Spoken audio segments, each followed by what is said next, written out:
I was on my way home from work today, and I opened up Facebook and saw that financial guru Dave Ramsey made a post on Facebook talking about the budgeting app Mint and how it is going away. Mint is one of the most popular budgeting apps and has been for a very long time. And so many people are wondering, why is it going away? What's going on? If I'm a member of Mint, what do I need to do? I'm going to answer some of those questions for you. I, as soon as I got home, did some research and just wanted to make this quick video to give you some of those answers so that you don't have to go do all of the research that I did to figure out what exactly is going on and kind of what your best options are going forward. So a little bit of backstory here. So Mint was acquired by a company called Intuit. It's a big company that oversees lots of software, kind of finance software, QuickBooks being one of them, one of the many things that they do. They acquired this app Mint in 2009, have been running it ever since, and have just now said that they are closing it down because it didn't make sense anymore.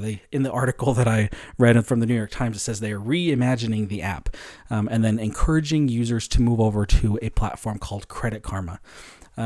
So we're going to kind of get into that a little bit. But something interesting that I read in the article was a quote from another budgeting app's chief executive that said, it didn't make sense for Intuit to continue investing in Mint and Credit Karma given the significant cost of running data aggregation and personal finance apps. He says, Mint has always been a money loser. And this guy was a former product manager at Mint. A little bit odd to me. It seems pretty odd that they could have an app with millions and millions of users and not be able to generate a profit from it. Whether it was a subscription base or running advertisements or getting sponsorships on the app, it's a little shocking to me that they couldn't figure that out. And so they're pushing people to Credit Karma because they see more revenue there. And so that's kind of where we're at. You know, they've decided to close it down, fine. They're telling people to go over to this other platform of theirs. Is it the right platform? Well, many people are saying no. Credit Karma is not the right platform if you are a Mint user using it for their very popular budgeting tools. Credit Karma doesn't actually offer those same budgeting tools. And so people are wondering, why are we being pushed over here? Why are they encouraging us to go over here? Even Intuit has said, it's going to be an easy move for you to go from Mint over to Credit Karma, where you can get credit monitoring and all those other things to improve your credit. But again, it's not the budgeting. Without reading into it too much, it seems to me like Intuit sees an opportunity here. Obviously, they want to reallocate some of their resources to something, a project potentially that's more profitable. That's fine for them to do as a business. And honestly, this might just be better for Mint users since Intuit's obviously not going to continue to allocate resources to Mint.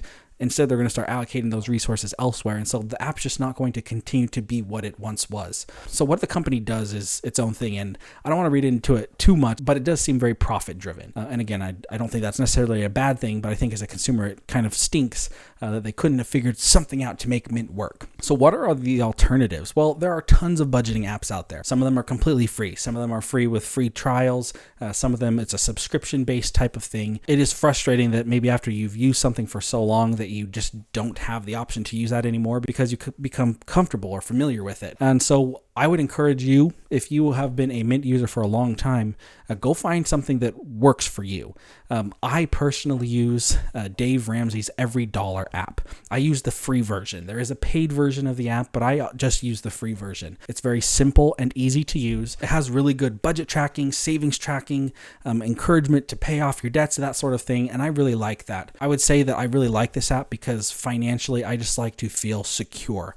I'm not doing anything crazy with my money. It's just I want to have a good budget every month that I can get my expenses covered. I want to track that all. I want to make sure that I have some for my savings and my investing. And I think for a lot of us out there, we don't need a budgeting app to do anything crazy. We just need it to track our finances well. And I think for those of you who have been with Mint, if you want to move to Credit Karma, that's fine, but it's just a totally different service. And I think it's a disservice to tell people to move over there and to expect them to just feel like it's the same thing or feel like they're getting the same service or the same product. I think that it would have been better if they had offered a better alternative for the budgeting services. So my recommendation would be probably just to use, or at least try, the Dave Ramsey Every Dollar app. It works really well. It's very simple.